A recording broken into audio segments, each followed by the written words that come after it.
Hey guys, today we're going to talk about the setup, attack, and finish. Most moves, you can break things apart into a setup, an attack, and a finish. For example, let's take a look at a double leg, right? The setup, maybe we do an arm drag, we get into the double leg, that's the attack itself, and then the finish is how we get them down to the ground. As a person who's so that's the basic move itself. In judo, they have the same kind of idea where of setup, attack, and finish. I think it's called kake, tsukuri, and sorry, kuzushi, tsukuri, and then kake. Kuzushi meaning breaking the person down.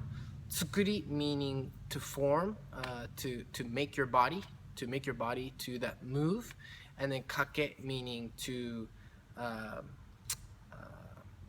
hook the move, right? To make the move happen. So that three-part process exists not just in wrestling, but also you see a similar kind of mindset or similar mentality in judo as well. Interestingly enough, we were talking about grip fighting, and we see grip fighting in judo a lot when people are on the feet. So really high-level judo can get kind of boring. Because you see people grip fighting so often, you don't really see those big throws. You just see a lot of grip fighting, people battling for position. And the reality is, battling for position it's important to be able to battle for that position and prevent another person from getting to where they want to be while you getting to where you want to get to, because that keeps them from being offensive, and it helps you, once you get your grips, it helps you become offense. The same is true for wrestling, right? Getting to your type of the kind of what do you call it, the tie, right? In the wrestling, from our feet we have a collar tie or whatever, inside tie, outside tie, whatever kind of tie that you're trying to get to, that sets up your takedown.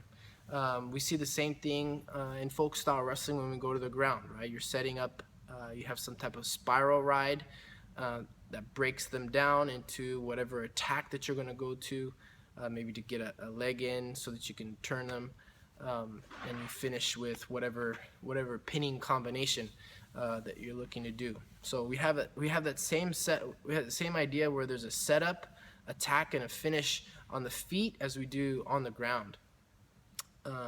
Most of the high-level fighters, right, whether it is on the ground, whether it's on your feet, whether it's jiu-jitsu, judo, whatever it is, most of the time is spent in fighting the setup.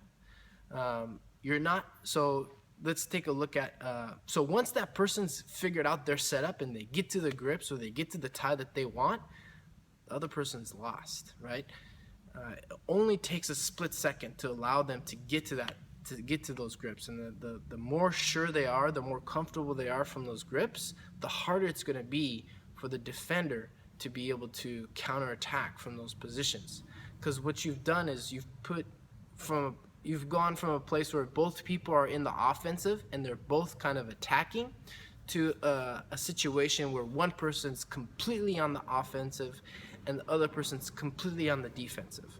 The interesting thing to think about here is if the person who gets to the offensive grips and establishes their grips, if they get to that position, they've probably been working, 10, 20, 30 times more than that person's been working their defense from those grips.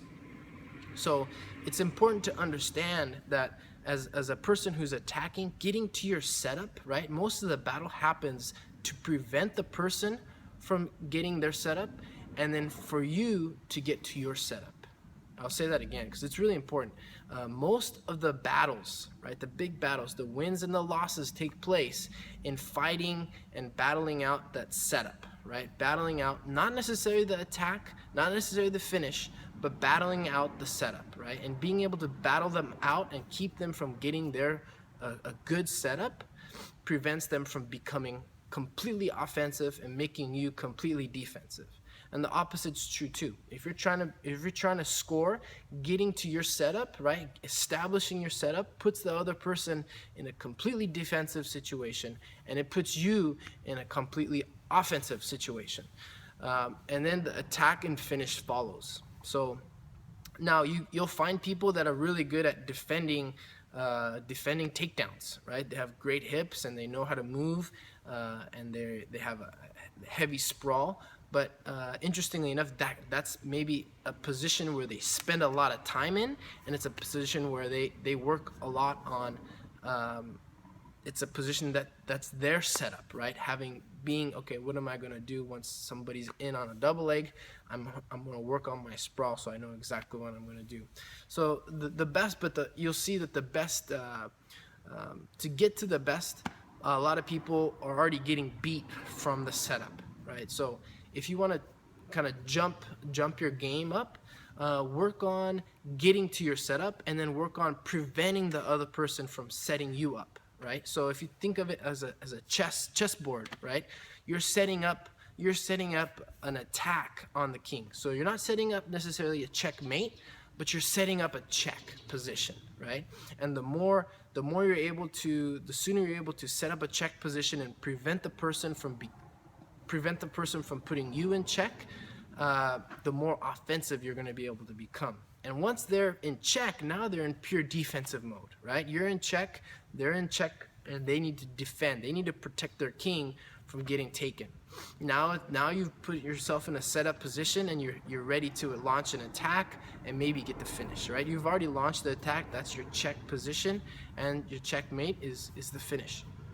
So you're constantly kind of working in that play of who's going to get the better setup, who's going to prevent the setup.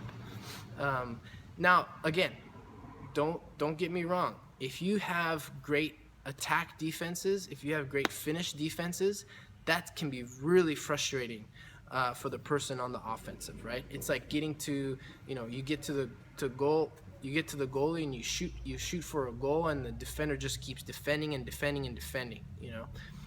That can be really frustrating for a team if you've taken many shots and the goalie is just super solid, or the defense is super solid and they're able to just kind of grind it out in that position.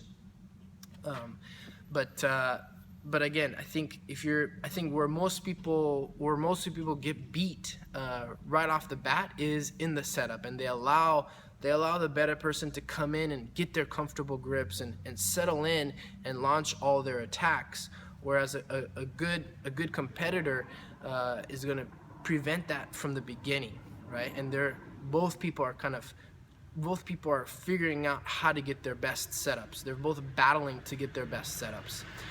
So start by working on your setups, right? Start by knowing what setups that you want to have, and then also know what you don't want to give the other person.